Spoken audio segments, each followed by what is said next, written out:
शब्द बाहेर पडले येथे तुझी बोलावलेले प्रेम प्रार्थने वाचून आला शब्द प्रल्हादा काय म्हणे दैत्याशी दंडया स्तंभते मराया प्रगटोने आईशा प्रेमजला नाही बा संकट तरी का फुकट श्रम केला. अरे देवा तुला कुणी इथे बोलावलेलं आहे. अरे मी जे धरणं धरलेलं आहे तो जगद्गुरु तुकोबाईने येऊन मला अनुग्रहित करण्यासाठी जगद्गुरु तुकोबाईसाठी धरणं धरलेलं आहे. तू येण्याचं फुकट श्रम का केलं. तो आला तसा परत झाला.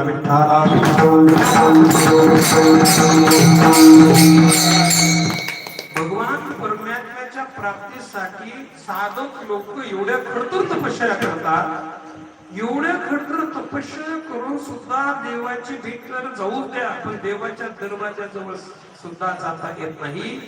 एवढी दुर्मिळ भगवान परमात्म्याची प्राप्ती असताना स्वतःहून भगवान परमात्मा निरोप करायला भेटायला आलेले असताना सुद्धा भगवान परमात्म्याची भेट निरोप करायला टाळतात. एवढं नितांत प्रगाढ प्रेम आपल्या सद्गुरु जगद्गुरु तुकोबारायाविषयी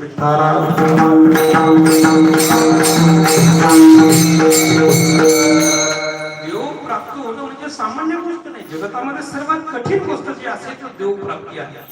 साधक लोक नाना साधनाच्या केल्या खटपटा परकीयांच्या दारावर एवढ्या प्रकार तपश्चर्या होऊन सुद्धा देवाच्या दरवाजावर सुद्धा जात नाही. देवाची प्राप्ती तर दूरच आणि आपणहून देव भगवान परमात्मा आलेला आहे तरी भेटायची तयारी नाही. देवाची भेट घेऊन पाहिजे एवढं प्रेम जगद्गुरु तुकोबारायाविषयी आणि जगद्गुरु तुकोबारायाला वैकुंठामध्ये समजलं. निरोपारायाने अनुष्ठान मानलेल्या अन्न पाण्याचा त्याग केलेला आहे. प्रकृती कृष्ण आहे आणि हे प्रेम पाहून जगद्गुरु तुकोबाराय खाली आलेले आहे. जिथे निरोपारायांचं अनुष्ठान होतं ते आले आणि जगद्गुरु तुकोबारायाने त्यांना हलवून सावध केलं.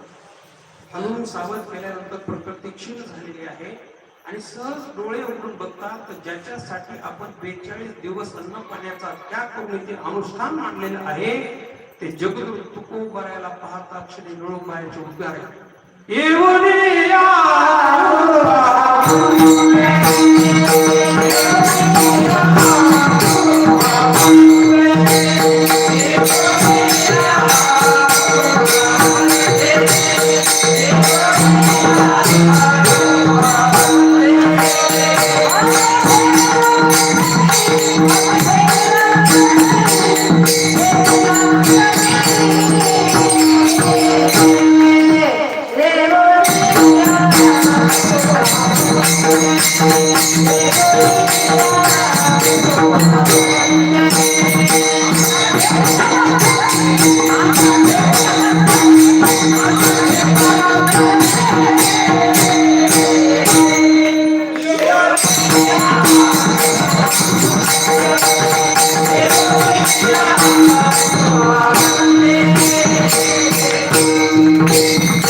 प्रसाद देऊन केले सुखे.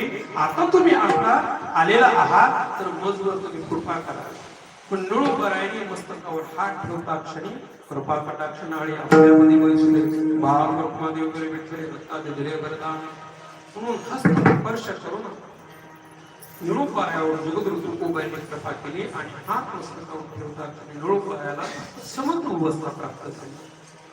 आणि समत्व अवस्था प्राप्त निरोपारायाची झाल्यानंतर सद्गुरूला कृपा प्राप्त झाल्यानंतर निरोपारायाच्या मुखातून शब्द बाहेर पडले. अभंगाचं पहिलं शब्द